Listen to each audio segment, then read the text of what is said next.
It's the logical and inevitable conclusion of the Chinese Communist Party's worldview. And ominously, it is a warning of what is to come if we fail to meet the CCP's challenge. It's time for the free world to stand together. Thank you. And with that, I'd like to recognize our ranking member, Raja Krishnamurthy, for his opening statement.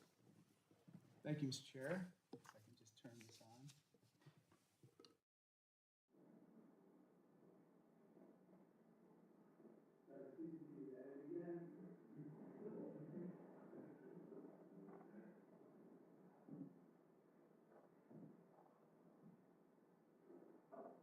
Got it. Thank you. Thank you. Thank you, Mr. Chair. I'd like to address three things. One, how the CCP has attempted to coerce the U.S. and our global partners. Two, some of our current vulnerabilities to CCP coercion. And three, how we can combat such coercion. Today, we confront a truth that is hiding in plain sight.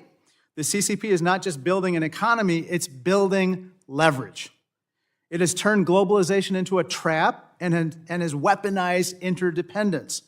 The CCP has a track record of using its state-controlled levers to target the U.S., our allies, and anyone who dares to defy political will of the CCP. The CCP does not view its economic tools as democracies do. Instead of using these tools to uphold freedom, democracy, and human rights, the CCP wields its powers to punish free speech, bend democratic nations to the CCP's will, and gain even more leverage. First, let's take a look at how the CCP has used the coercion playbook across the globe. The chairman mentioned Australia, he mentioned Lithuania, but in Norway, they were targeted after the Nobel Peace Prize was awarded to a Chinese dissident. Japan, blocked from rare earth exports after a territorial dispute in the East China Sea.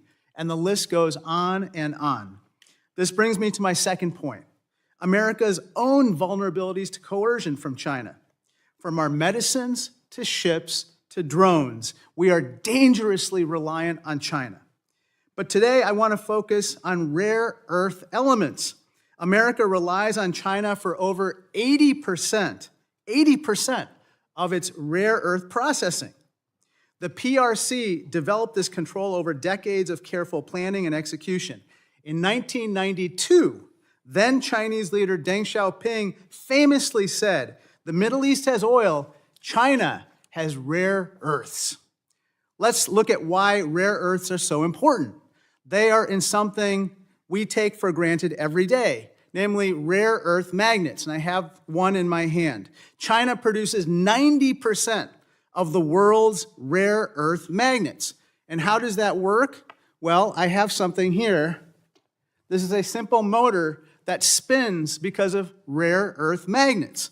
But it's not just in this gadget. It's in everyday items, including this toothbrush and even this drill. It's basically in everything you can possibly think of. These rare earth magnets power almost all items that involve motors in our daily lives. Unfortunately, the fact of the matter is when China decides to cut off these rare earth elements, the motors stop and our economy comes screeching to a halt. And that's what just happened recently. After President Trump announced a slew of tariffs, the PRC retaliated and blocked a raft of rare earth element exports, including the ones that go into these particular important magnets. The sudden export control set off alarm bells for American businesses, workers, and consumers who would be the ones to eventually pay the price for shortages. Ford even announced that the rare earth shortage forced it to shut a factory in our hometown, Ambassador, of Chicago. China can so much as flip a switch and cause major damage to the American economy. That is why this morning I'm sending this letter, Mr. Chair, to the Commerce Department asking what they're doing to ensure that China holds up their end of the recent deal on rare earth exports. I'm also sending another letter, Mr. Chair, to the State Department urging them to work with our allies and partners to diversify our worldwide critical mineral supply chains. This brings me to my final point.